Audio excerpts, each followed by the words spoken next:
What's up guys, balik lagi di channel YouTube gue, Afgamilia Video Tutorial. Jadi di video kali ini gue mau sharing ke kalian tentang gimana sih cara menggunakan efek suara Wulan di TikTok.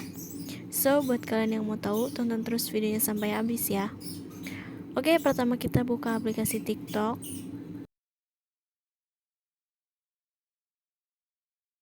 Setelah itu kalian langsung klik tanda plus yang ada di tengah, yang di bagian bawah.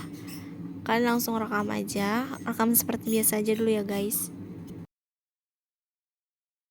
Ini aku lagi coba ngerekam ya.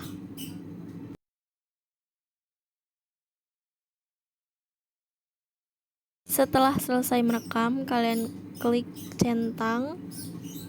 Setelah itu kalian klik di bagian sebelah kanan, ada pengeditan audio, kalian klik aja.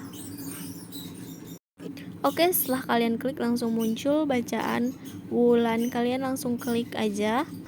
Setelah itu kalian klik simpan aja ya guys. Hai guys, ini aku lagi coba efek suara Wulan ya.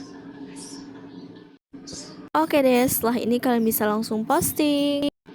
Kalau misalnya kalian belum muncul efek suara Wulannya, coba kalian cek terlebih dahulu apakah TikTok kalian sudah kalian perbarui atau belum.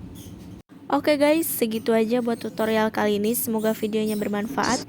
If you like this video, don't forget to thumbs up, subscribe this channel, and make sure you turn on the bell. See you in the next video.